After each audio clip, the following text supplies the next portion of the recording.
Gledate oddajo Klepet ob kavi. Tako, to je življenjski slog ene moje kolegice, ki sem jo spoznala v LA-ju. Shopping, luksuzni avtomobili, pa potem res čudovita vila, ki je bila tudi hotel ali pa ne vem, kakšen resort recimo, ne? Pa potem seveda absolutno jahta mora biti, mislim, ne? To je minimalno, ne? Pa potem še en majhen čoln zraven te velike jahte, zaradi tega, ker pač včasih je tako. Seveda zasebni leti s šampancem in še marsikaj drugega.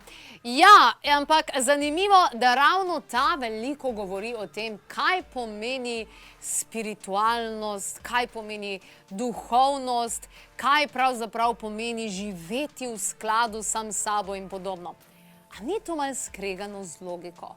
Ali pač? Današnji naziv pogovora za Ano Omanović je še bolj zanimiv. In sicer seks, telo, denar, Mercedes in duhovnost. Kaj se zdaj dogaja? No, Ana, tudi ti se nisi s slabim avtom danes pripeljala sem. Ja. Pa tudi tvoj potni list govori o tem, da rada potuješ.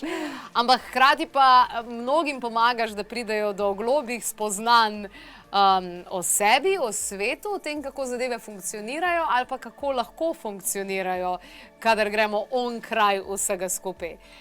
Kako gledaš dejansko vse to? Ker se mi zdi, da predvsem v Sloveniji, če imaš denar, nimaš pravice govoriti tudi nekaj o duhovnosti ali pa o kvaliteti življenja. Kako je to? Kako gledaš na to? Ja.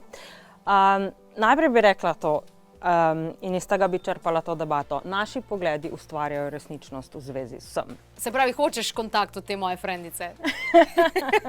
Mogoče. Skratka, če pogledamo, naši pogledi v zvezi z denarjem ustvarjajo to, koliko denarja dovolimo si prejeti v svoj svet in koliko si ga dovolimo ustvariti in na kakšen način si ga dovolimo v bistvu kreirati. Ali bo to preživljanje življenja in garanje, ali smo voljni v bistvu ustvariti popolnoma svojo unikatno resničnost glede denarja. In ne vem, kje so se ljudje odločili oziroma kje se je ta resničnost odločila, da so stvari med sabo izključujoče. Če imaš denar, si slab človek, oziroma če imaš denar, ne moreš biti dober človek. Če imaš dosti denarja ali pa če ogromno ustvarjaš, pol si baraba. In ne moreš biti duhoven hkrati, ne moreš biti globok, ne moreš imeti zavedanja ali karkoli. Skratka, to so vse ful zanimivi pogledi te realnosti, ki nimajo nič za opraviti s tem, kaj lahko je. Verjetno, oziroma predvsem vidim, da je v Sloveniji zelo močno zakoreninjen recimo pogled, da je za denar treba garati in predvsem veliko delati. Ja. Hkrati pa vidimo ljudi po svetu, ki pravijo, ma nikoli v življenju nisem delal manj, pa nikoli v življenju nisem tako dobro služil. Ja. Stvari, ki jih delate, stvari, ki jih počnemo, ne vem čisto točno, na kaj je to apliciralo, ampak nekaj bom rekla, ko začnemo stvari delati, tiste, ki jih radi počnemo, z užitkom, je tako podobno, kot če počnete svoj najljubši hobi, pozabiš jesti, toliko ti je dober, da pozabiš na čas in denar v taki kreaciji, ko počnete, ne vem, neko stvar res ful veselja, pride kot stranski produkt, podobno kot iztrebek kreacije, ki v bistvu opravljate. In kaj če bi ljudi povabili v to, da gredo onkraj te resničnosti, da morajo za denar garati in da morajo delati nekaj, kar ne marajo delati in je to edina opcija. Kakšno darilo je vsak izmed nas temu svetu lahko? In če bi imel ona kengurujeva jajca, ki so ogromna, pogledajte jih na Kengurujeva, okej, ja. Ja, res so ogromna. Da bi si dovolil biti to v svetu in ustvarjati tisto, kar za njega deluje, tisto, kar mu je noro fajn, noro lahkotno, v čemer je izredno dober, bi imeli zelo, zelo veliko različnih poklicev, ki trenutno še ne obstajajo. In ne bi se rabili matrati za denar. Denar in mi, v bistvu med nami in denarjem ni nobene razlike. Razen point of view, ki smo jih zavzeli in do sebe in do denarja. Se pravi, če začenjate prepoznavati, da je denar energija, kakor smo tudi mi energija, ga lahko kot tazga začnete tudi prejemati, oziroma ga lahko začnemo prejemati. Denarja si ne rabimo služiti, kaj če ga lahko res dovolimo, da pride do nas. na drugačen način. In več o tem, če koga zanima, si lahko prebere oziroma študira knjigo Kako postati denar, ki jo je v slovenščini prevedena in napisal je ampak Gary Douglas. Praktično jo je kanaliziral od Rasputina, to je bil en ruski misterij. In ta celotna knjiga govori v bistvu o tem, kako se lahko znebimo enih definicij sebe in denarja in definicij različnih drugih stvari, iz katerih ustvarjamo svojo realnost, ki jo imamo potem sami temi zadevami. Torej, če smo voljni biti dopuščanje. Dopuščanje je res ta prostor, kjer deluješ iz zavedanja, kjer nimaš point of view, kjer ti tvoji lastni point of view ne narekujejo tvojega življenja, ampak si dovoliš izbirati in imeti na ta način do neskončne možnosti izbire, se ti lahko s tem totalno spremeni tvoja resničnost, finančna. In ne samo finančna, ne? In cela ta knjiga v bistvu govori o bitju, kako biti ti in nehati ugajati tej okolici, se nehati prilagajati in nehati biti bogi hlape Cernej, kot smo Slovenci. Ne? Vsi smo ogromno ljudi v Sloveniji, ki je zelo sposobnih in imajo enih talentov, polno in se pomanjšujemo in se gremo neke povprečnosti in se pretvarjamo, da smo isti kot vsi ostali, medtem ko nismo. Torej, koliko enih sodb ste zavzeli do denarja, kar vam preprečuje v bistvu, da imate denar? Gledalci, lahko se vprašate, kaj ljubite v zvezi s tem, da sovražite denar, kaj sovražite v zvezi s tem, da ljubite denar. Wow, okej. Verjetno je tukaj naša predstava, recimo tudi ljudje, ki govorijo neke splošne resnice, katere bi mi mogli dejansko že razumeti, zato da bi lahko živeli boljš, ne? Da si predstavljamo, da je nekdo, ki se ukvarja z duhovnostjo, nekdo, ki se je odpovedal denarju, nekdo, ki se je odpovedal spolnim odnosom, se pravi, tudi seksati ne sme, se pravi, vsak dan sam sedi in prosjači in moli in upa na boljši svet, ali pa meditira, ali pa dejansko kakorkoli. Ja, recimo, da je to nek stereotip. Če pogledamo telesa, naša telesa so res darilo nam tukaj v tej resničnosti. Mi, če nimamo telesa, ne moreš spiti kozarec dobrega vina ali pa spiti, ne vem, dobro kavo ali pa čaj ali pa skočiti v vodo, nekoga objeti, uživati v seksu. Seks bi moglo biti prejemanje dveh teles, kjer ni prisotne sodbe o svojem, mi imamo vsak izmed nas ima do svojega telesa ogromno sodb. Ogromno sodb imamo o tem, kako bi seks mogel izgledati, kaj sploh pomeni spolnost, kdaj smeš seksati, kdaj ne smeš, koliko ne smeš. Ogromno teh pogledov je v bistvu, s kom smeš, s kolikimi smeš, s kolikimi ne smeš. Ful je teh pogledov, ki smo jih praktično biomimetično skopirali od svoje okolice, od svojih staršev, dedkov, babic in si sploh ne dovolimo med svoje lastne resničnosti s telesom in uživati v telesih. Ker zato si jih imamo. A jih imamo zato, da se jih sramujemo, a jih imamo zato, da jih sodimo. Kaj, če bi imeli hvaležnost do teles? Ja, velikokrat slišim, da rečejo, oziroma koliko je bilo, recimo nosečim ženskam niso povedali, odkot otrok pride dejansko ven, zaradi tega, ker je bil to tak tabu ali kakorkoli, ker je bilo to umazano, grdo in tako naprej. Ampak Bog, vesolje, veliki kreator, kakorkoli ga poimenujemo, nam je vendarle to dal z nekim namenom, verjetno. Verjetno smo si izbrali telesa zato, da se imamo fajn z njimi, ali pa ne vem, vprašajte se, vsak se lahko v bistvu od gledalcev samo vpraša, zakaj imam telo? Zato, da se ga sramujem, zato, da obžalujem, ne vem, svoje grehe in slabosti z njim, ali ga imam zato, da ga raziskujem in z njim skupaj na tem planetu uživam. Naš planet je čudovit in toliko imamo možnosti različnih, kako smo lahko prisotni s telesi in prejmemo, ne vem, ko greš na sprehod po gozdu, če spustiš bariere in zidove, lahko to kot dreves prejmeš, od rastlin, od vsakega človeka. In kaj bi bilo potrebno, da stopimo v to? Da si dovolimo imeti to. To je moje vprašanje zate. Ja. Vprašanje je ful dobro, v tem smislu, da si ga lahko vsak vpraša in dobi zavedanje o tem. Vprašajte se, vsak se svojemu v svetu vpraša, kaj je bilo potrebno, da se začnem več zabavati s svojim telesom.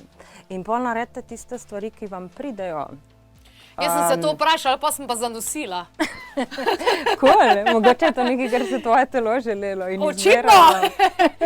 Ampak, Ana, nasploh, Ja. ta način razmišljanja, ki ni razmišljanje, je onkraj razmišljanja, Ja. kakorkoli se to zdaj zakomplicirano se sliši, ne? To je nekaj, kar smo brali v knjigi Bodi ti, oziroma beremo v knjigi Bodi ti, dr. Dane Hera, a ne? Here, ja. Tako.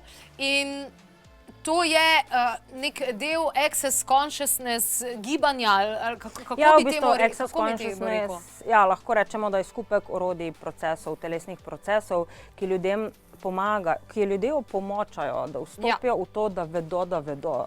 Mi ne vemo, da vemo. Ja. Vedenje je tisto, kar je v bistvu onkraj razmišljanja. V vedenje greš, ko utišaš misli, ko zbrižeš misli iz svojega uma in ne dovoliš umu in vsem nezavedanju, ki nas obdaja, tej kolektivni nezavesti, v kateri živimo, da ti usmerja tvoje življenje. Ampak si se volim ustaviti in reči, hej, a je tale pogled resnično moj ali sem ga kupil od nekoga drugega in če sem ga volim odstraniti, kaj lahko izberem za svoj pogled? Kar bo... Vidva z možem, pravzaprav tvoj mož bolj po celemu svetu, ti se še vendarle dosti fokusiraš na Slovenijo, hvala, ker deliš ta znanja tudi z nami tukaj. Preko česa, zaradi tega, ker jaz sem bila na tvoji spletni strani, Ana Omanovic, pa sem bila malo zmedena, nisem vedela, na kam se moram zdaj, ker imaš več stopenj in ene stvari, eni so barsi, ene zadeve so temelji. Kaj je tista prva zadeva, prvi stik, recimo, kje človek začne? Ker to so korenite spremembe, ki jih dejansko narediš v tem smislu, da pač popolnoma spremeniš resničnost, v kateri živiš. Kje začneš? Če hočete najhitrejše se znebiti svojega uma, utišati glasnost svoje glave in rock'n'rolla, ki se dnevno dogaja v glavi, torej sodb in enih projekcij in pričakovanj in vsega, kar v bistvu zaznavate tudi od drugih ljudi. Če hočete to uničiti, so barsi ful hiter način, da to lahko dosežete. Barsi? Ja, access bars. Predstavlja 32 točk na glavi in z rahlim dotikom pride do praznjenja vseh teh sodb in praktično datotek v naši glavi, ki so gradniki naše trenutne resničnosti. Wow, se pravi, z barsi se to doseže že? Ja. Wow. Okay. Jaz ne poznam v bistvu ampak to ni nekaj, kakor je pol, da greš enemu na masažo. To se naučiš, pa imate pa neke izmenjave, ne? Tako. Ljudje se naučijo to na delavnici in potem si med sabo izmenjujejo telesne procese, zato da pač jih redno prejemajo. In ravno tale tematika, seks, telo, denar, Mercedes in duhovnost, tukaj je verjetno največ teh sodb, ki se jih lahko losamo in bolj zaživimo sebe v tem smislu. Ja, mislim, če pogledamo barse, barsi predstavljajo različna področja našega življenja in ena izmed točkic, ki jih imamo na glavi, je točka denar in je tudi točka kontrola in je tudi točka kreativnost ali pa telo in seksualnost. In praktično z dotikom na te pozicije v bistvu pride do praznjenja vseh teh nabranih prepričanj, iz katerih ustvarjamo to, da imamo takšno resničnost, kot jo imamo trenutno z denarjem ali pa s telesom. Se pravi, če ne bi vedeli vsega tega, kar veste o denarju, če bi izbrisali svoje ideje o tem, da je denar slab, da denar kvari ljudi, da ga ni nikoli dovolj, da se je treba za njega matrati in tako naprej. Vse bi bil sam še listek. Ja, kaj bi bilo mogoče? Resničnost so to stvari, ki usmerjajo in narekujejo našo resničnost. In isto s telesom. Vse, kar smo se odločili, da telesa so, kaj če nič od tega ni res? Kaj so v bistvu naša telesa? Kaj vi veste, da so vaša telesa, na kar niste še nikoli pomislili? Naša telesa niso kup mesa. Naša telesa imajo svoja zavedanja, so žive stvari. Telo je sestavljeno v bistvu, vsaka celica je sestavljena iz 99,9999 prostora oziroma molekula, kar pomeni, da kaj so v bistvu nekaj čist drugega naša telesa, kar ne vemo. Se pravi, mi smo se naučili preko sistema razmišljati, smo se učili razmišljati in že tukaj smo falili, ne? Na takšen način, da na koncu koncev mi sami sebe zasužnimo. Ja. In tega sploh ne vidimo. Ne, v bistvu nezavedanje, o katerem govorimo, je to, da ti niti ne veš, da si zasužnjen med tem, ko si zasužnjen. Se pravi, niti ne veš, da sam se blokiraš, da bi ti prišlo dovolj denarja, da sam se blokiraš, da bi užival v spolnosti, da bi imel koga za to ali ne vem, kogarkoli. Sam ga sebe zaviraš za to, da bi, ne vem, tvoje telo bilo zdravo in sam ga sebe zaviraš, da bi dejansko rekel, jaz sem pa res srečen. In v to me ni prepričala reklama, ker sem si kupil šampon. Zdi se, kakor da ne moramo si izbrati sreča. Ne govorimo o tem happiness is just a choice in je to ful nek popularen quote, ki obstaja, ampak noben ne ve čisto točno, kako bi si izbral srečo, ker imamo toliko temu, čemu rečemo v bistvu nezavest oziroma podzavest enih stališč, ki narekujejo tvoj vsak dan. Torej, če bi izbrisali tiste stvari, ne bi bili več toliko na avtomatizmu. In barsi lahko tukaj pomagajo.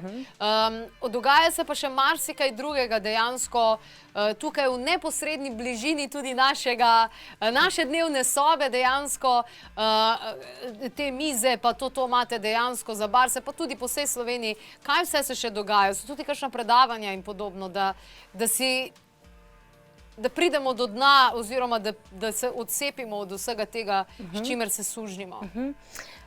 Nadaljevanje barsov so seminar Temelji, ki se ga lahko udeležite.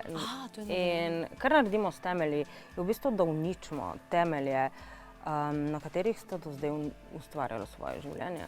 Zaprav, dovolimo si ustvariti eno čisto drugačno podlago, platformo, iz katere je vse spremenljivo in iz katere lahko ustvariš in izbereš stvari, ki jih mogoče do zdaj niste mogli izbrati. In ja, obstaja veliko različnih še seminarjev. Najbolj, da gredo gledalci na spletno stran in si tam pogledajo. In tisto, kar vas najbolj potegne, je mogoče nekaj, kar je za vas. Se pravi, preveč analiziramo, preveč kompliciramo, ko včasih slišimo koga, pa rečem, zdaj sem pa nekaj slišal, pa moram zdaj to pretuhtati, pa moram zdaj to prespati, pa moram zdaj to preanalizirati. Se pravi, s tem si mi podaljšujemo proces oziroma mečemo pesek v oči, kako? Ja, vedenje je nekaj, kar imate na voljo v vsakem momentu in ko poskušamo iz vedenja začeti razmišljati, zelo upočasnimo oziroma, ne bom rekla, da upočasnimo, ampak preprosto začnemo premetavati svoje poglede, namesto da bi delovali iz primarne prve informacije, ki jo imaš vsak trenutek na voljo. Ana, kakšen je duhoven človek? Nimam definicije o tem. Zakaj? Karkoli definiramo. Vsaka stvar, ki jo definiraš, je omejitev. Torej, kaj vse je v bistvu duhovnost, pa smo se odločili, da ni. Kaj če je duhovnost? To, da si dovoliš biti ti v tem svetu, kjer nihče skoraj ni voljen biti on, tak, kakršen je, brez obsod, do tega, da si drugačen. Preprosto vsak izmed nas je toliko drugačen. Jaz sem hruška, ti si jabolk, nekdo drug je banana in ne moramo se primerjati med sabo. Zanimivo se mi zdi, da duhovnost, da ravno na tem področju duhovnosti, recimo velikokrat greš nekam pa slišiš, da potem unka tam predava, govori čez unga, ja pa uni so slabi, da je ravno na tem področju ogromno nekih obsod. Ja, torej zakaj bi se primerjali med sabo in zakaj bi sploh kogarkoli obsojal? Ljudje si izbirajo tisto, kar deluje za njih. In kaj, če bi bila to njihova zanimiva izbira in ne pravilnost, ki jo morate vi imeti sami sabo. Mi smo rajš v bistvu v pravilniku, ker da smo svobodni. Hvala za vse, kar si nam zaupala in naj zaključim s tem, kar mi je bilo zadnjič tukaj všeč, kar si rekla, pravzaprav kar si prebrala v Svetem pismu. Ask and you shall receive. Torej, vprašajmo in dobili bomo. Je treba pa vprašati nas na prav način. A ne?